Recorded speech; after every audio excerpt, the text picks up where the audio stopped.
So let's talk about AI adoption. Now, as you're all CFOs, you're probably concerned about costs, obviously. I mean, everyone in business is concerned about costs, but you're probably most of all. And so I want to talk about the first topic is stop overpaying for AI. That is what I want to highlight. I was meeting with a company about 11 months ago, and it's a thought leadership company that has exclusive IP that it allows people to access who sign up as members, and it does consulting, so conferences, stuff like that. Now, though, they already had some AI tools when they were talking to me about further expanding their AI toolkit. And one of the tools was an AI chatbot on their website that was trained on their content. So it was trained on their content and it was answering questions for people who sign into their website. Now, if you don't sign into their website, it's more like a prospecting tool. It answers no more than 5 questions. And then if you do sign into their website and you show that you're a paying member, it answers as many questions as you have about their IP and gives you advice to, so it's kind of in the manufacturing sector of lots of technical IP information. Now, when you think about how much that costs as a CFO, how much do you think it costs them per year? And it's a 5-year contract.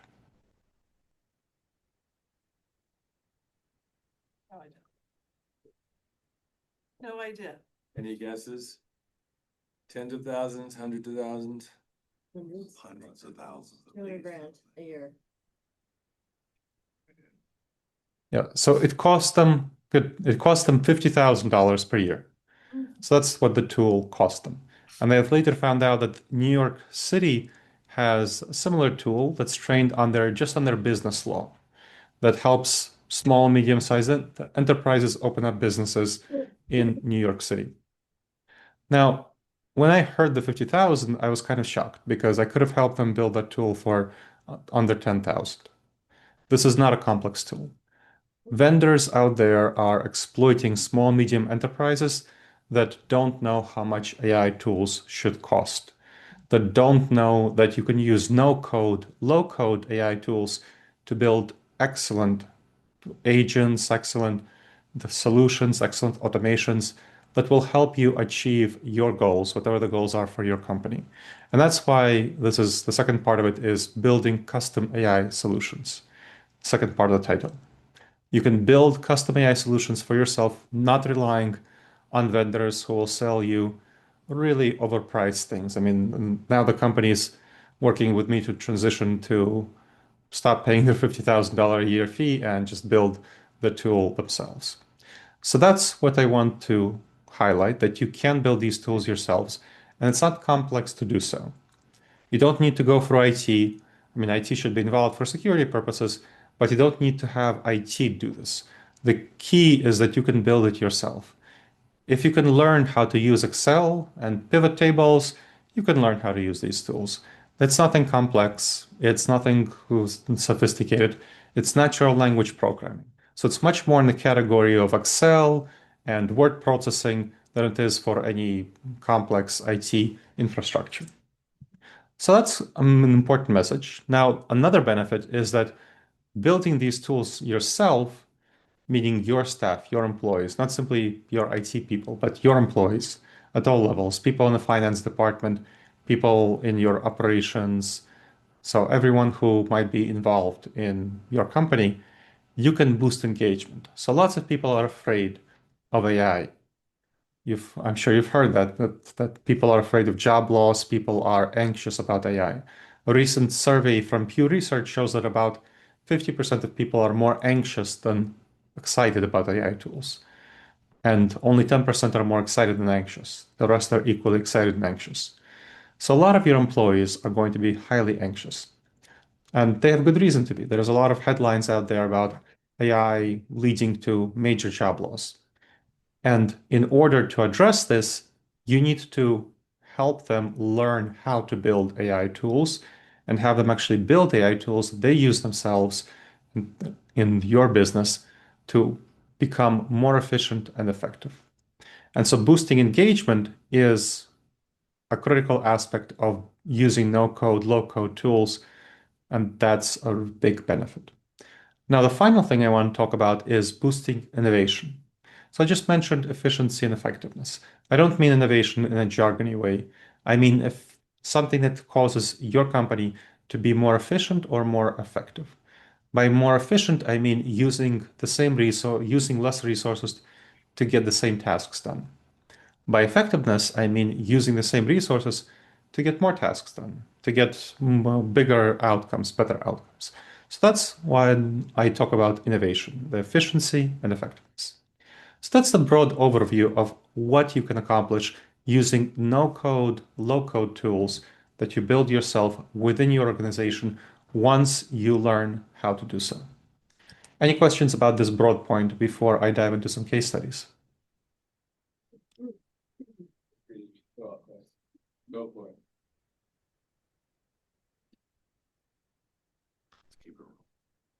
Okay. Doesn't sound like there are any questions. Nope, we're good. Go, yeah, move on. Sounds Go for it. great. Okay, let's go to a case study. Now, I'm going to go to a case study that's dear to CFO's hearts, revenue generation, increasing revenue. Hmm, Hold on for a second.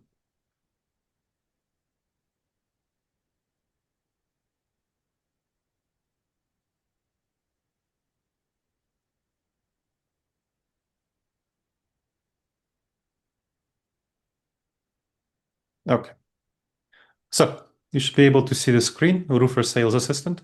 Yep. Yep. Great. Okay.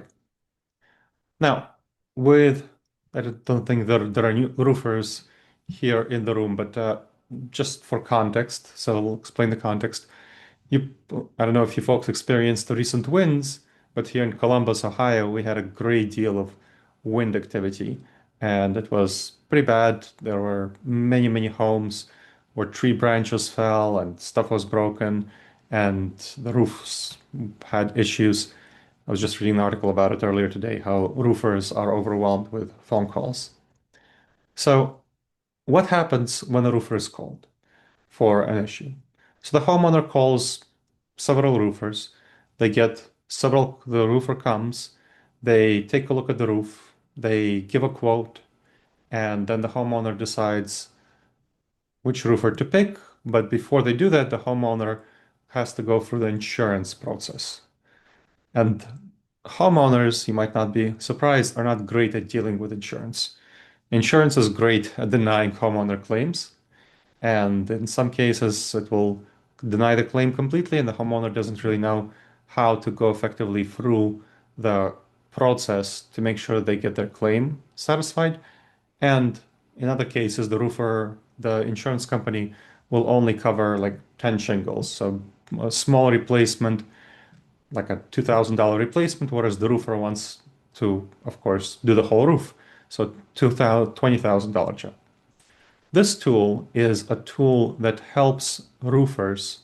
This was built for a company in Ohio that helps roofers here in Columbus, Ohio, figure out how to win the replacement battle with insurance companies by guiding homeowners step by step through every element of the insurance process.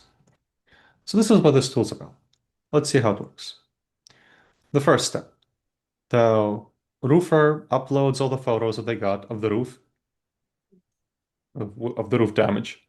Then they upload the specific insurance information from the homeowner into this package, into this tool. So that's the PDF that you see, renewal package with bill, so that the AI understands not simply the photos, but also the insurance. And then the roofer says what they want to achieve. So two-layer tear-off code trigger generates strategy. I need a clean plan that leans on collateral hail indicators. This is basically roofer talk. Now, roofers are good at roofing. They're not good at insurance. So this is fine for a roofer talk, but they don't know how to help clients with insurance. So the next step is the AI creating a document that will, a plan that will thoroughly guide the roofer into communicating with the homeowner and convincing the homeowner that they are going to hold the homeowner by the hand effectively through the whole process. So this happens between when the roofer takes photos, they go to their van, they put the information from the photos and the insurance package that the homeowner gave them into their tablet or their phone, and then here's what they get. So it knows it's Progressive Ohio, that this is underwritten by Progressive. It talks about the wind hail deductible, so it catches that. It talks about we must prove direct physical loss beyond appearance. Now, nice thing is that Ohio's claims law requires reasonably comparable appearance when repair won't match. So that is going to be something that the roofer heavily leans on in order to get actual coverage of as much of the roof as possible.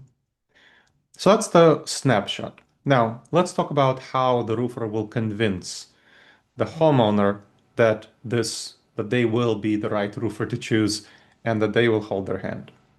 Kitchen table talking points. Filing for direct physical loss, explaining why. Because your roof has two layers, the Ohio Residential Code requires a full tear-off before any new roof work. The code bars the third layer. Repairs that require overlay are illegal. That's great news for the roofer because then they can do a full roof. We'll prove mismatch using collateral hits. We'll run a brittleness test. We'll enforce statutory timelines, all of this stuff. Then it gives them a claim by step-by-step claim timeline that they can share with the homeowner to again show the homeowner that they know what they're doing and set clear expectations. Claim timeline with everything, submitting sworn proof of loss, all of this details. Next section. Now, of course, the claims adjusters will try to not pay, naturally. And so the roofer is going to talk to the homeowner about the way that they will handle the anticipated adjuster objections and rebuttals. And so we'll repair a few shingles. To address that, you'll need side-by-side photos with available free tab, slope-wide shots show weathering, confirmation that the shingles were discontinued, because the Ohio law code requires, quote, replace as much to result in a reasonably comparable appearance, unquote.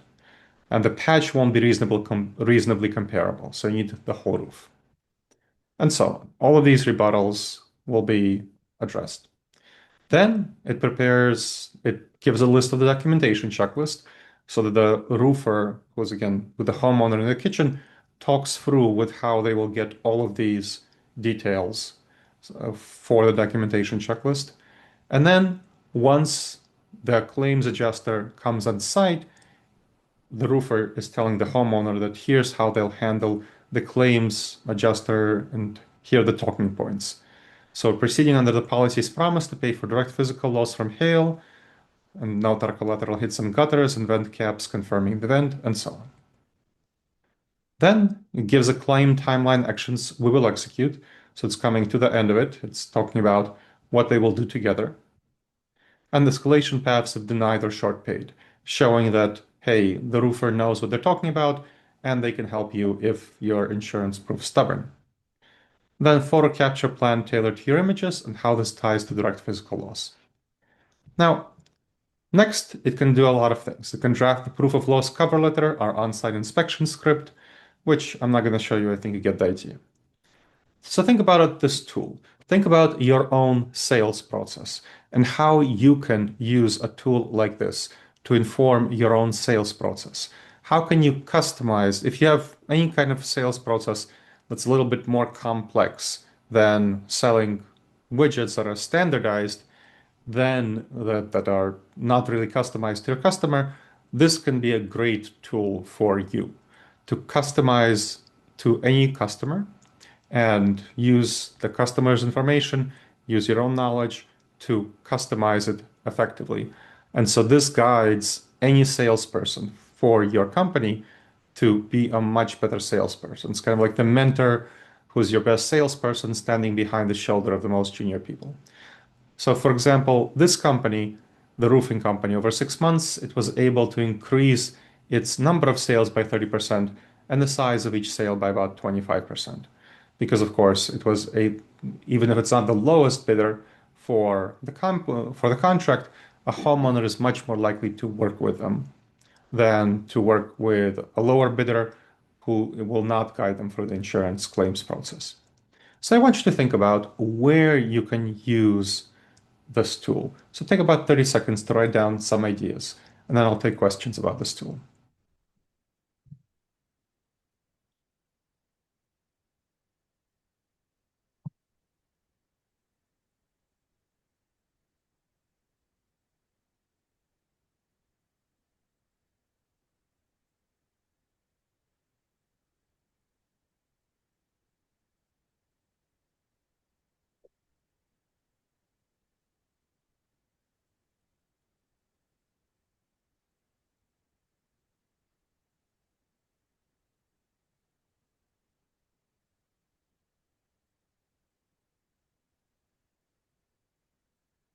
Okay, so questions about this tool. Who's got questions? Yeah, It sounds exactly. What was the amazing. I process? mean, like Implement. definitely my head is just spinning on, oh yeah, if we can do something on like a big capex items, sales, like you mentioned. But Mhm. where do you start? Like, So, how do you build this thing? yeah, and to follow up on that, if you want to develop a new sales strategy for a widget, Mhm. how do you know what questions to ask or to put behind this to build what you just showed? Ah, For example, we're working on something and it has some leasing aspect to it to the customer, mhm. and we want to know if that type of lease works? What is the length time? Uh, how do we want to acquire it?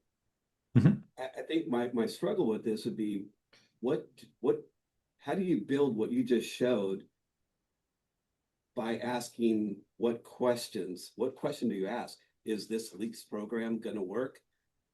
Sure. How do you So, determine that? right. So you're talking about a little bit of a different tool, which would be this. So this is already for what you want to sell. Like if you know what you want to sell, what you would do is you would talk to your salespeople and see what kind of questions homeowners are asking and what kind of objections they have. This is basically an objection handler, right?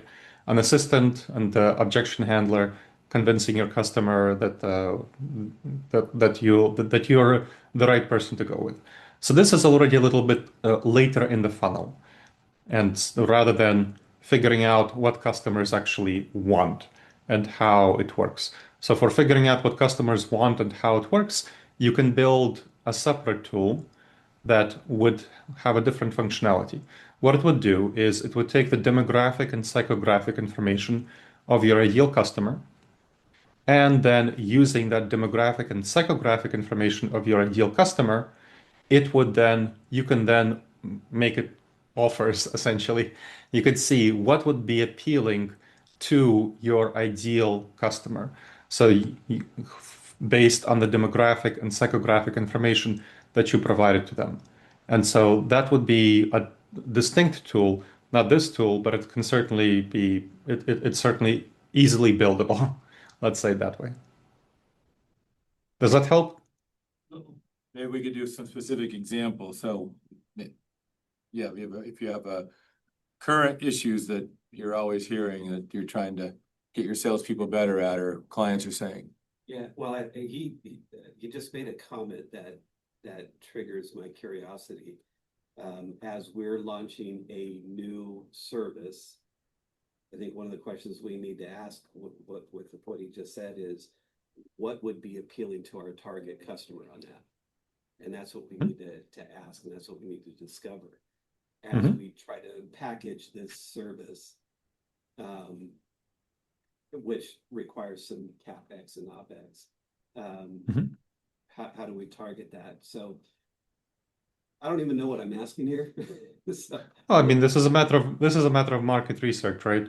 So yeah, you need to figure out who is your target customer and their demographics and psychographics. And then once you have that, the AI is a great tool to see whether or what would be the best combination of characteristics for the new service offering that you want to provide. But you need to provide that data first. Right. Well, and I think part of the challenge is trying to develop the appropriate prompt to, Mhm. really fully utilize. I've heard the website Prompt Cowboy is one that people have Oh, used. you, Are you, you sh- you should not be using okay? those websites. You should learn yourself how to do prompts effectively. So let me show you how this tool was built, and that might be helpful. Let's see.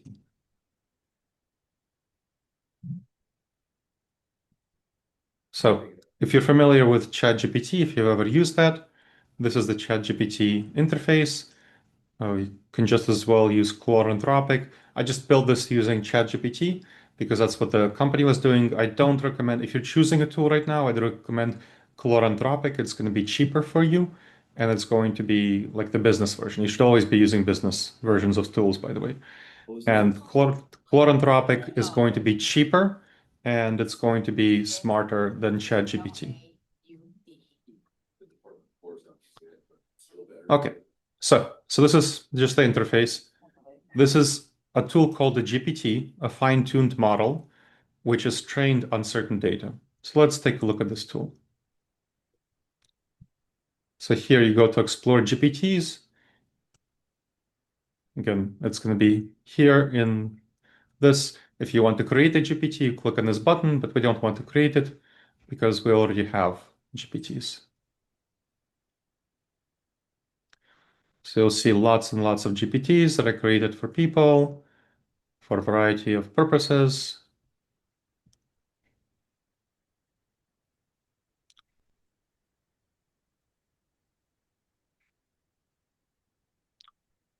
So this is the Ohio one, specifically for progressive. I mentioned that. And here is how you create it. You create it by combining knowledge base with instructions. So knowledge base. What is the knowledge base here for this one in particular?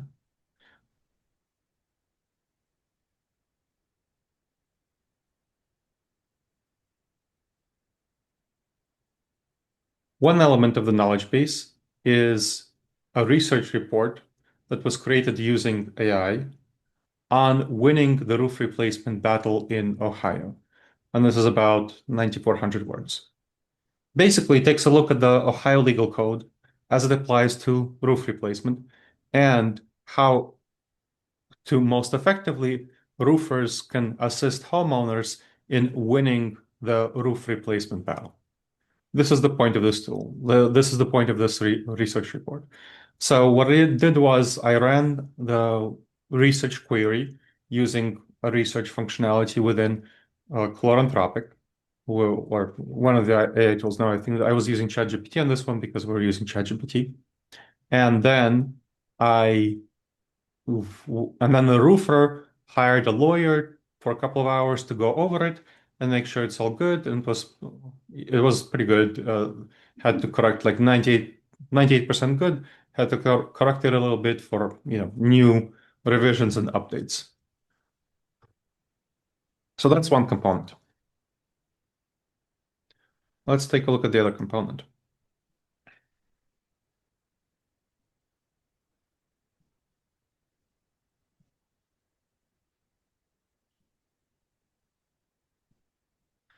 So this is going to be a similarly sized document, 9,600 words, specifically for the claims process for progressive insurance and how to win the battle with progressive, because different companies have different claims processes. And so you need to really target this to each insurance company. And so you just build separate tools for separate insurance companies.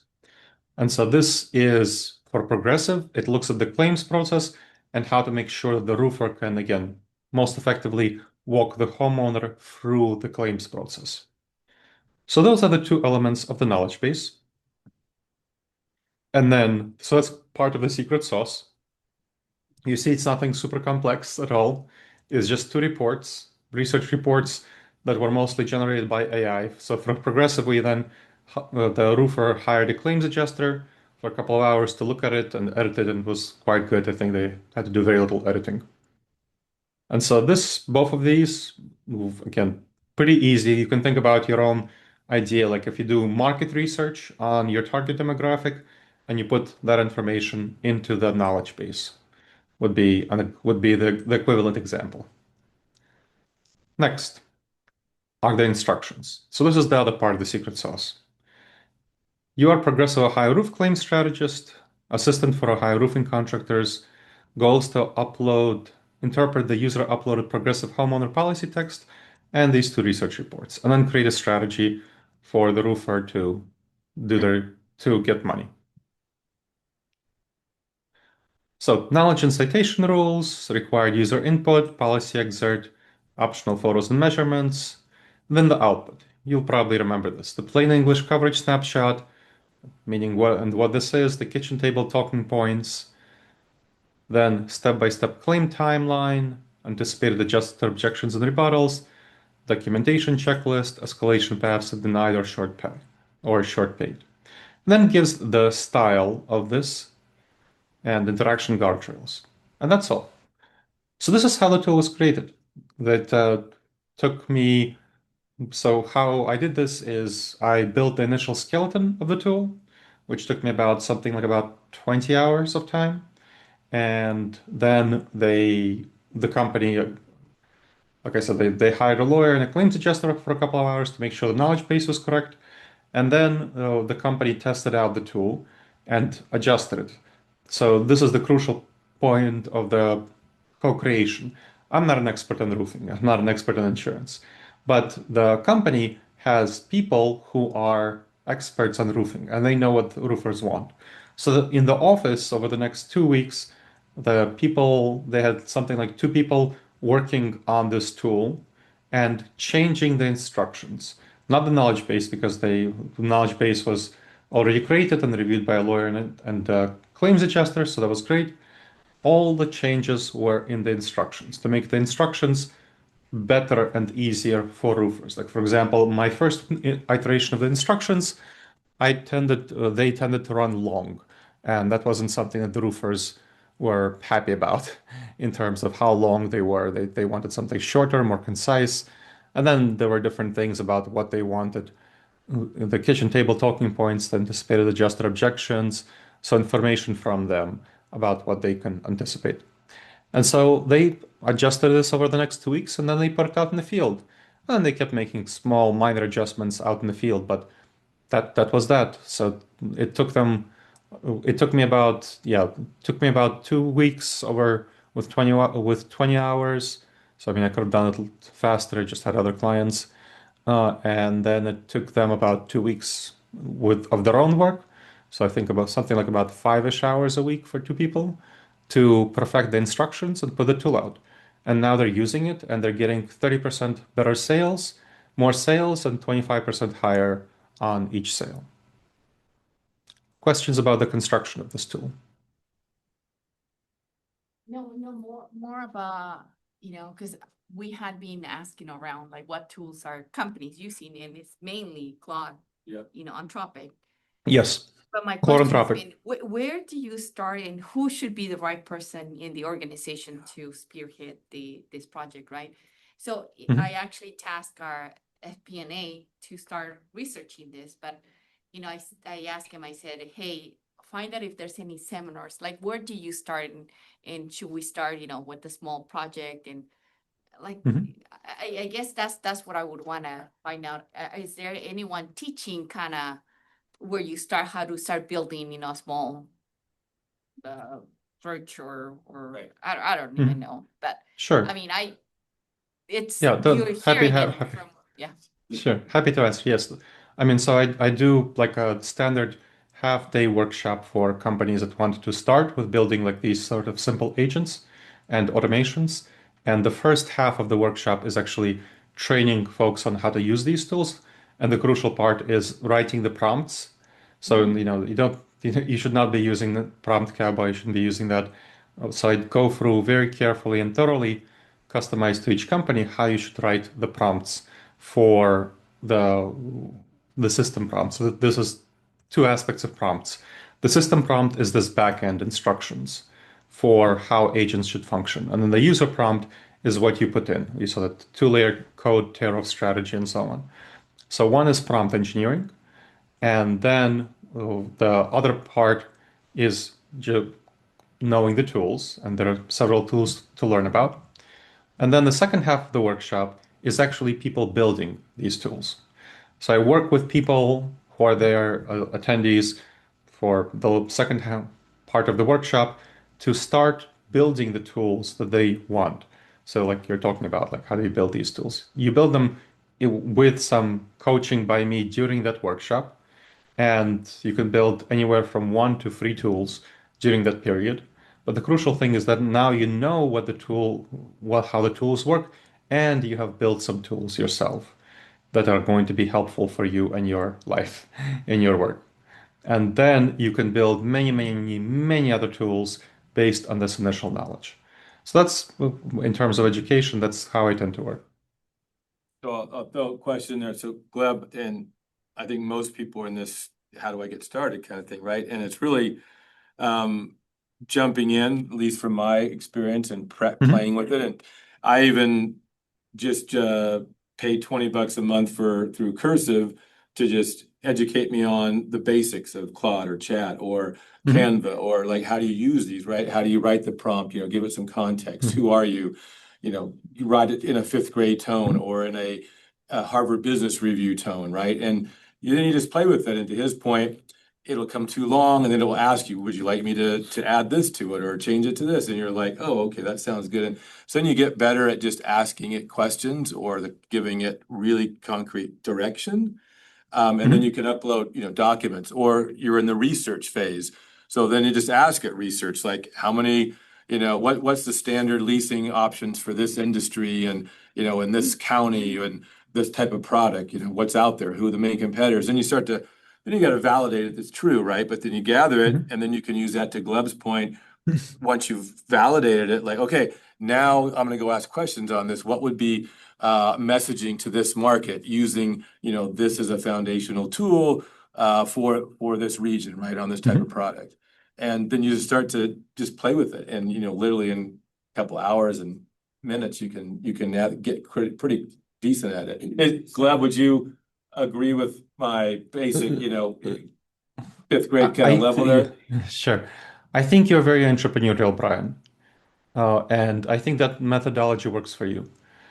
I think that I've seen when people try to adopt it at companies and like people tell them to just play with it, they don't have time.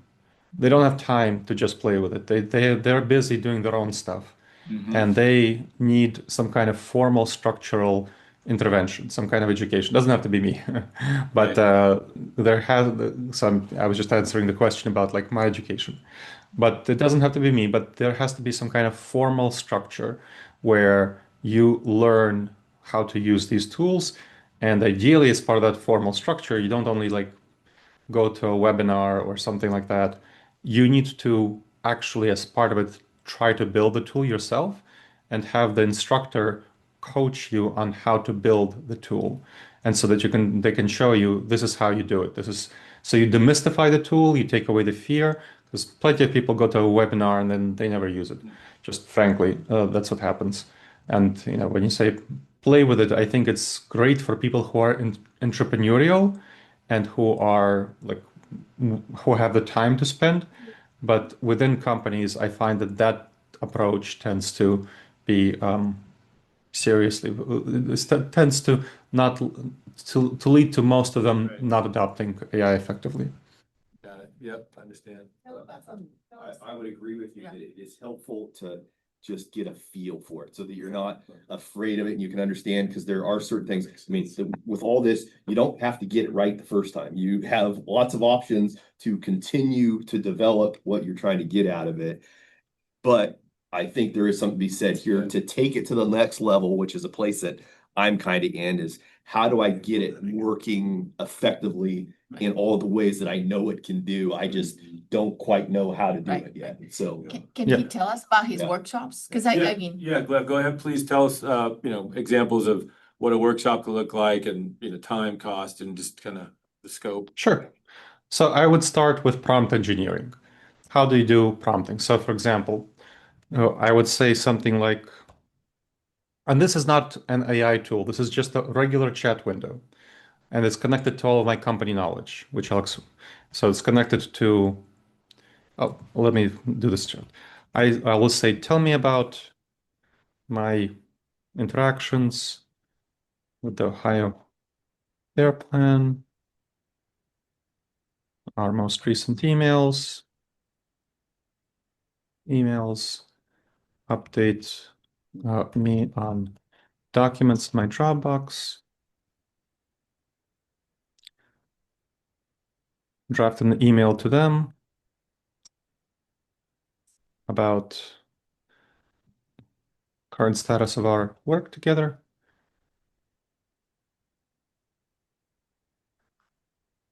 Summarize the recent meeting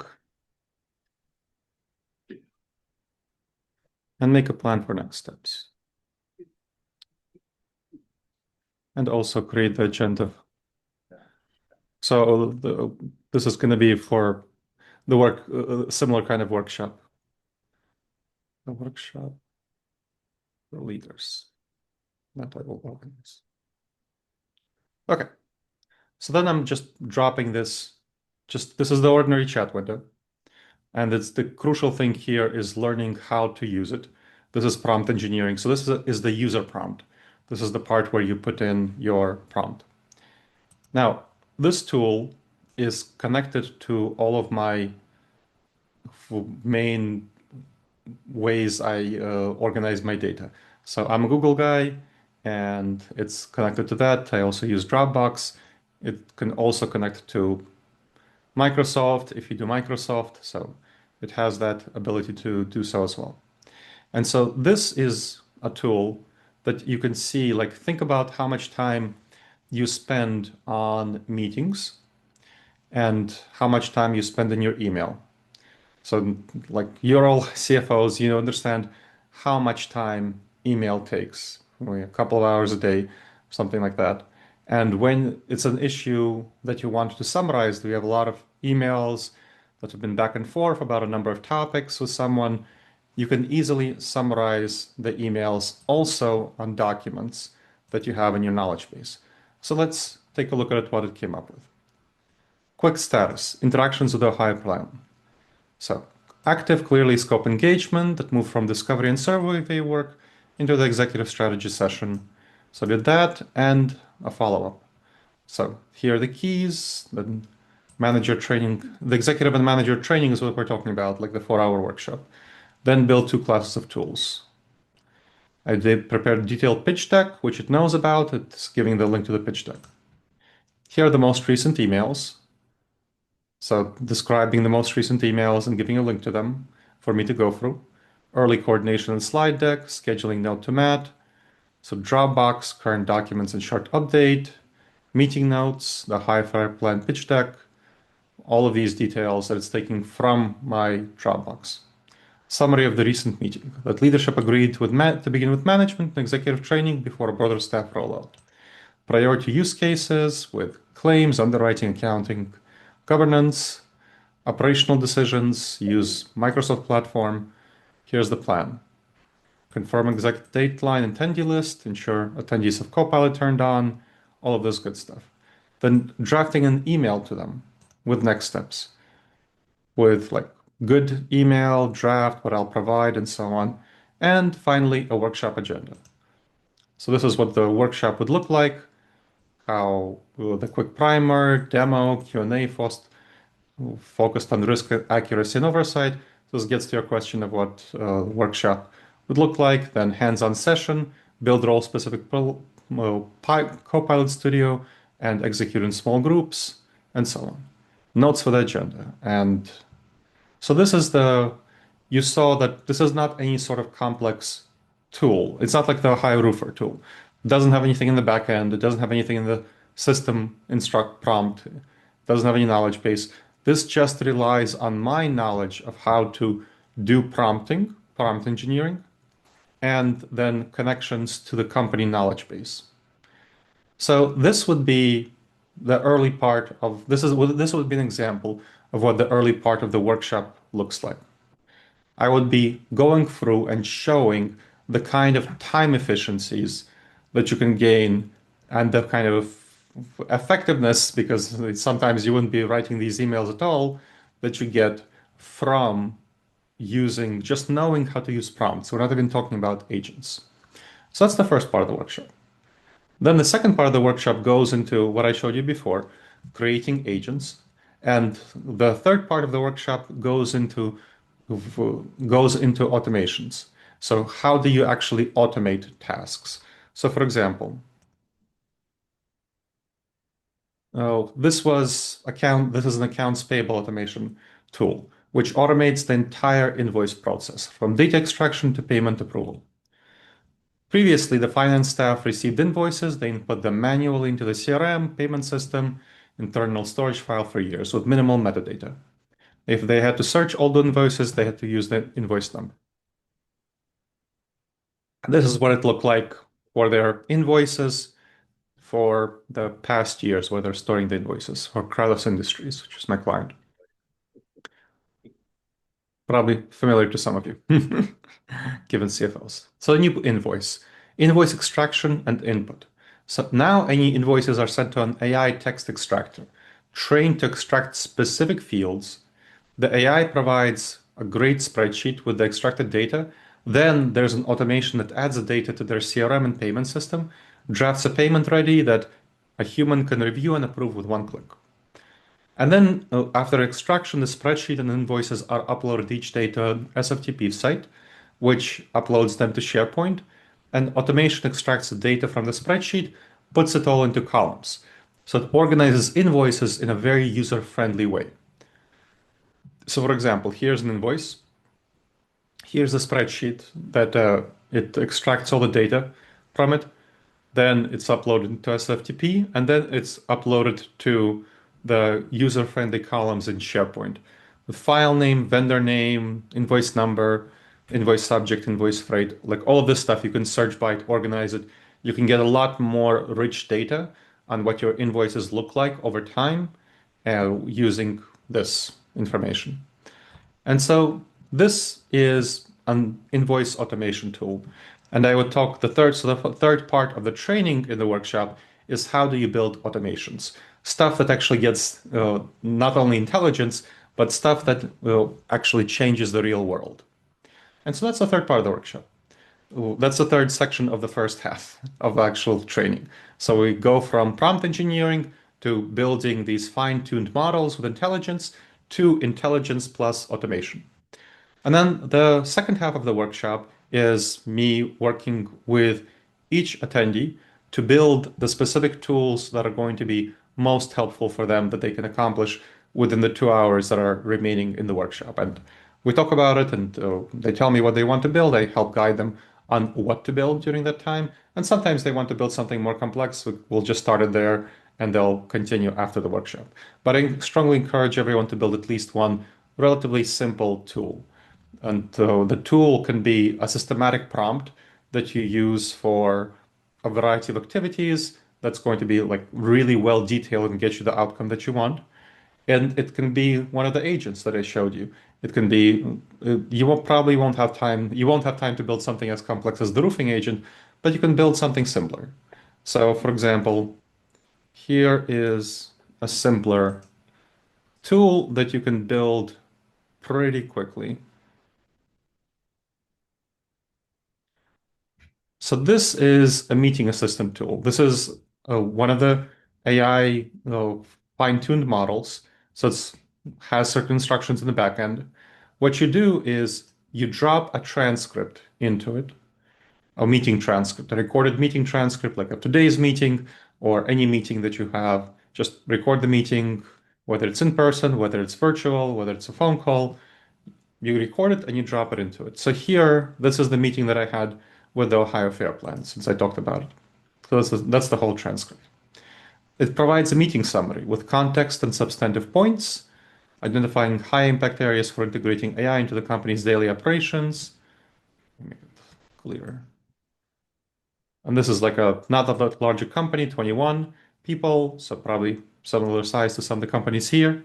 Technical infrastructure and integrations, departmental use cases, goes through each of them. Underwriting and photos, accounting and reconciliation, budget, concerns, objections, unresolved questions, gets at this. Very importantly, emotional signals and shifts, because this is, of course, a sales conversation, and it's really important to me that I understand what's going on. So relief and enthusiasm, hesitation, pragmatism, frustration, really important stuff. Decisions and consensus, and action items and risk management. And these can be automated to send to the people who own them. So that's the first meeting summary. And then it writes a follow-up email draft also to all the stakeholders with 5 options for subject lines and then the email itself. So nice email, discussion highlighted to move forward efficiently. That's what we're doing. Oh, so, okay. There was a question about the workshop. It's the same price. So the standard package costs 10,000 plus travel. The virtual package costs 5,000. I strongly recommend the in-person option. Virtual sessions do allow for distractions. In-person format is great for attention. It allows me to actually walk the room, help each person behind their shoulder, give them guidance. We could do it without that. We can do it using screen sharing, but it's a lot more awkward using virtually. So I strongly recommend the in-person option, but again, it's up to you. Then the workshop is in 2 parts. Before the workshop, I distributed a pre-workshop survey to understand and assess the needs and priorities of all of your employees. I use that to customize the first half of the training with role-specific examples. And then, like I talked about, the second half, each person works on their specific priorities, gaining the capacity to build these foundational DIY models effectively. And so this talks about the rest of this time, the rest of the stuff. Okay, so questions about what the workshop looks like, questions about automation tool that I showed you if you have any questions about the invoice automation, anything else? Who should attend? Like, who would you recommend attend the workshop? 'Cause Everyone who you Lena want to said- use AI tools. You said IT should not necessarily be the one owning, right? Or Correct. Are So you this IT? should, correct. This should be anyone who, so think about this email, right? Just the email automation. The tool, let's say you get a Claude Anthropic, it costs $20 per month with a minimum of 5 seats. And think about $20 per month versus how much time it would save them if they knew how to write prompts that would get them through their email much faster than they currently do. That $20 a month is tiny compared to how much time. Like if it saves them half an hour per month, that's already worth it. And of course, it's going to save them realistically way more than half an hour per month. Like executives and people who start using this and learning about it tell me it saves them several hours a week just on email alone because they can go through their email much more efficiently. And so that's just from the system, from a very small part of the benefit of the workshop. That would be like within the first 15 minutes. And so you want people in your company to be using AI and to be using it effectively and efficiently. And so having them be part of the workshop is going to give you that effectiveness and efficiency. And having them have an account that's connected directly to their own email will be highly beneficial. It's a super worthwhile investment. Well, I'll piggyback on that. So I would assume and I would think recommend that most managers, heads of departments would want to be there initially because you're wanting it, Sure. Top down, like adoption. How do you actually use it? They see the value, they see the productivity and the cost benefit so that they're going to then roll it down to their levels, right? I mean, you could obviously start with one department, but if you're getting that adoption and fear and all those things gone away, once you have a manager executive do it, then they can see the value of having the next levels of people do it, right? And just continuing to get that throughout the organization. Yeah, so it depends on how many executives you have in the organization. So I think you saw for the Ohio Fair Plan that they have sufficient executives and managers that they wanted to do a separate one customized to the executive and manager workflows. and a separate one for staff, for like the customized to their own departmental workflows so that its time can be spent most efficiently. So 'Cause you don't separately. necessarily, Hmm? because you don't necessarily, because I was thinking about, you probably have to your point, cater, right, the audience, because you don't necessarily want your managers to create agents, right? So you Of course have I to do. select Oh which. yeah, You're going to you want to. absolutely do. But how do you, like, I guess I worry about security. Like, how do you keep things, you know, I would What's the imagine concern? the executive Oh, would have, you know, would lean more to try to keep things more secure, where a manager might not have, might not be as cautious, I Yeah, guess. I mean, that was gonna be a do you question I guys asked. It might be do you helpful guys to use speak to do that a you little bit. Yeah. sure do you guys, Baker Tilly, do you remind me, do you use Microsoft Heavy Shop or not? I'm not familiar with Heavy Shop. No, are you a Like Microsoft shop? Heavy shop. Oh, yes, yeah. And we Yeah. just created an internal chat. We call it Chat BT that we Right. rolled out, and Great. So yeah, so you have a so you would just simply use Microsoft Tools. Microsoft Tools will keep your data as secure as any other Microsoft tools. You use Outlook. The using Copilot, you like building agents, is in no way less secure. It's all within the Microsoft stack. So that's kind of one part of the answer, that you're going to be fully secure using Microsoft Stack if you're already a Microsoft shop. If you're not a Microsoft shop, then looking at the company's terms of service, you can see that Claude Anthropic does not train on your data when you get the business version, at least. So again, the business version, 5 seats, whatever it's called currently, the team version, it's $20 per seat, and they will not train on your data. Your data is very secure. They recently raised at something like 308. Like, I mean, I understand that the concerns about data, but it's just that there's a lack of realization that they raised, I think, something like 30 billion at a 380 billion valuation. And if they were found to be trading on your data, that money would disappear in a heartbeat. This is not this is a tool. This is like, these are serious people with serious money, and they are not interested in endangering themselves and being not secure.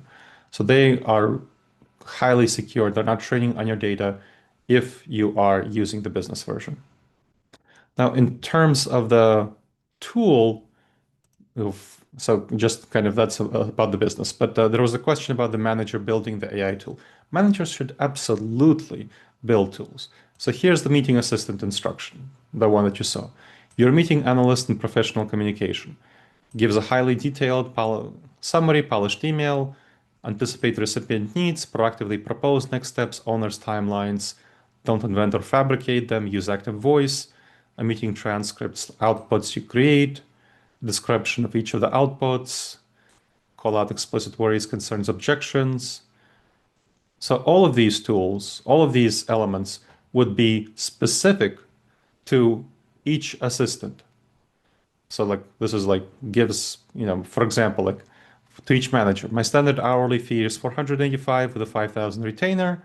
The workshop is a standard package, 10K plus 5K. That's specific to me. And each manager should build tools that are going to be specific to them and their needs and their department and their work and activities. So absolutely, managers, I train managers, they build tools, they're very happy with these tools, and they tend to be faster adopters than their staff members, just because, I mean, how much time are you spending at meetings, and how much value would you get from getting a meeting assistant that has such a thorough, detailed summary, including the moods of people in the room, concerns, objections, and then a great follow-up email to everyone with everything that went on. Do you see this becoming a need for SOC 2 compliance? you mean in our testing of, Yeah. Because if you're running data through here, or you're utilizing it for maybe generating an AP tool, do you see that there's going to be a need for? testing on the airline system? Yeah. No.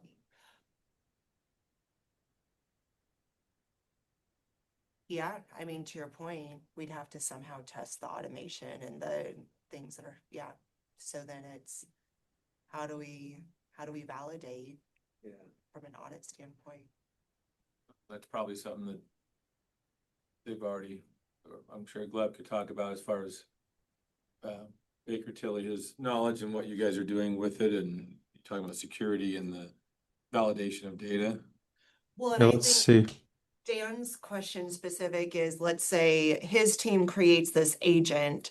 I'm now auditing, and normally we would be like, Mhm. oh, we're gonna audit, manual controls. It was done previously, and so looking for evidence and different things. So now that it's all being performed by an agent, then how are we validating the integrity of the agent and what it's performing? So, a SOC 2 is a report that like a third party would come in and verify the controls.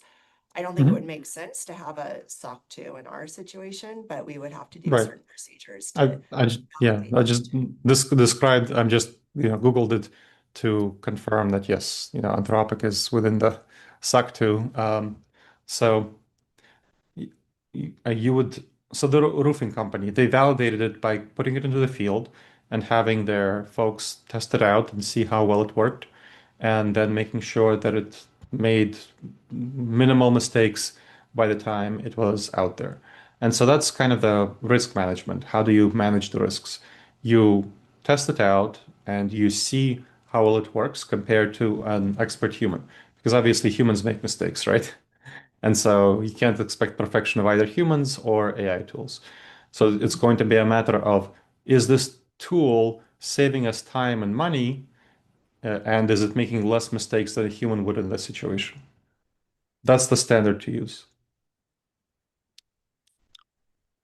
I know we're at overtime, but you all have Gleb's contact info from the email. I will resend it. Oh, Phone yes. number as well as the email so that you guys can get a hold of Gleb, talk about, workshops. There's obviously many, many questions. We're just scratching the surface, but the idea, at Sure. least my perspective today, kind of at three levels, and Gleb, I'm not glad you talked about him, is first is as a individual user, how can I start to use it, feel less anxious and fearful that's going to help my daily, whether it's, Hmm. email summarization or document summarization for me personally, right? Which is what he's talking about in the workshop, creating your own agent, or bigger things like the roofing company, or Dan, your question about market research, a Hmm. department, right? Other things now that are at a corporate level that you're doing that are much, much bigger, right? And you could have to do a lot of interviews, validation, right? Those sort of things. But now you're starting to see, well, how does it help me? How does it help my department, my company, getting Hmm. better at it, and not just IT, but how are we adopting it for daily, uses like the APAR was a great one, right? Which you guys all can understand. So Gleb, Hmm. I appreciate you know, the reality and the Hmm. what you've shown, and I know we can hopefully have follow-up conversations, and all of you guys can get a hold of him directly and ask more questions, and maybe use him, and maybe we'll have a follow-up. So, any Sure. last parting words, Yeah. Gleb? Yeah, a couple of things. So one is how you want to think about AI training. So AI development in general. So this is Kratos Industries. You'll remember it from the APAR example. And what I did for them was I did a training and then I helped them build that tool. And then I checked in a couple of months and how they're doing. And they said, things are going pretty well so far. We've been able to make some progress and are feeling like we can mostly fly on our own. Thanks for getting us in there. So this is the kind of attitude you want to have toward any AI development, any AI training that you do. The goal is capacity transfer for your staff to learn how to build these tools and not rely on any outside vendors, like not pay for AI, not like have a annual contract. So that's kind of one kind of parting thought. And then I'll be happy to send training resources to you. So I'll send you, I think I have your emails. I have a copy of the slides, copy of my book, and adoption assessment. I think you got that already. And I'll be happy to have a free coaching session of up to 60 minutes with anyone who wants help help on adopting AI tools to their workplace. So I'll be happy to do that. Okay, any final questions before we part ways? One question, and maybe this is Yeah, Brian, sure. but I'd love to. Does a training like this have to be company specific? Could it ever be a Yeah, situation where yes, it we has to be had, company specific. it has to be company specific where, okay, It's versus. you're going to get much less value when I'm training an accounting company. I really, like I said, I distribute the survey. I figure out what are the particular values and so on, and I do that. So I can certainly do something that's more generic if some of you want to come together, and but then I would not be able to pick case studies that would be specific to your company. So there's a trade-off. So I generally do it for companies, but if a couple of you want to come together and do a workshop for your whole team or company, I'm open to that as well. But again, you'll not be getting as specific and customized tools for your own company. So the 10,000 is just specific for you and your industry. It's not, To come into your. Come to your company to help you. Have your 10 people, him be on site to do the training with your right, company. right. I was asking more of the context if we said, all right, we're not investing 10 grand in my company, Well, but that's- we could do, each one of us wants to be in this room, Yeah. could put two to it and we could do it. Is there any value to a training session like that? It sounds like. Yeah, I'd say I'd say you're getting something like That's about 80% of the value.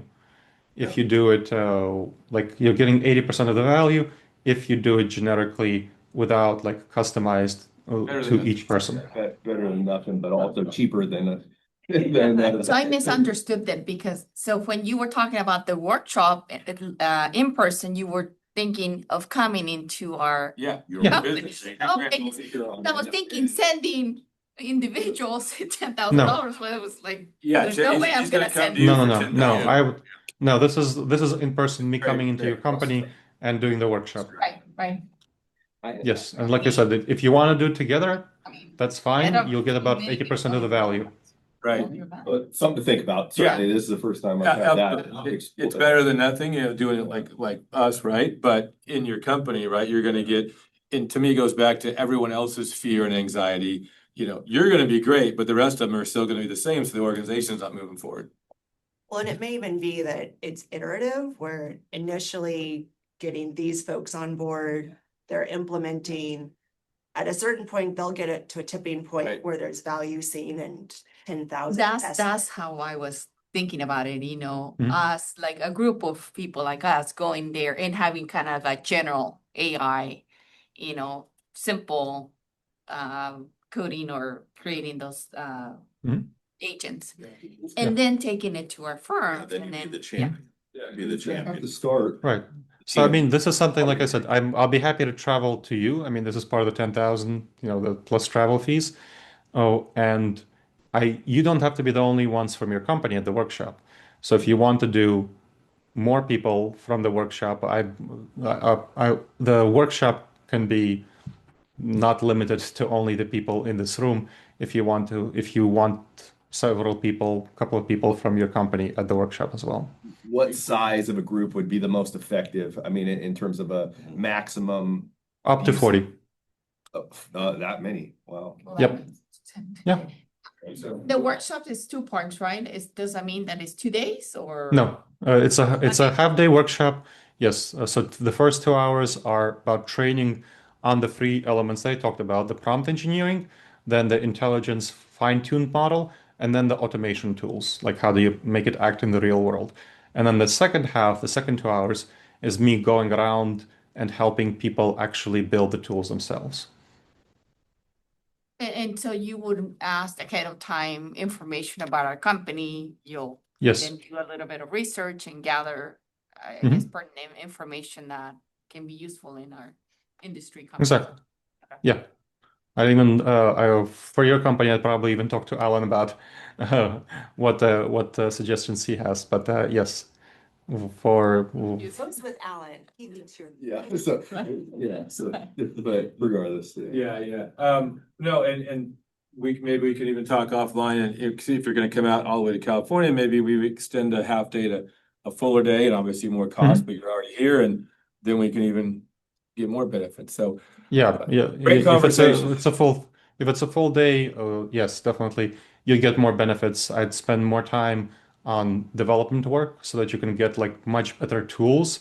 You know, there's difference between spending 2 hours and spending 6 hours building these tools. So you'll get quite a bit more benefits if I'm there the whole day. yeah, We do something like that where yeah, we could. all of us come together, we bring in, as, Absolutely. you know, the people that we want Couple from our people on company. each team and we have a. I mean, if 40 is the max, I think we can all afford to pay, you know. Couple people on each team and like, okay, let's. Well, there's a lot missing from today too. Sure, yeah, well, they see what they lose. It could be then a full day and it make it work for Yeah. him and for us. I agree, a full Yeah. day, make it worth your while, traveling all the way from Ohio here, and then, you know, obviously more cost, but then per company is like nothing, right? And then you see some big benefits. Why don't we talk And then about you it? could bring them in individually to your company and go, okay, Yeah. here's what I see. Yep. Yeah, we'll talk like about that. it, glad we'll make it happen. Excellent. That will be fun. Thank you, Brian, and thank you all. This was great, and I look forward to seeing you all in California. Absolutely, but Bye, I'll folks. talk to you soon. Thank you, I appreciate your help. Thank you. See ya. See ya. Okay, so this is something that I like been working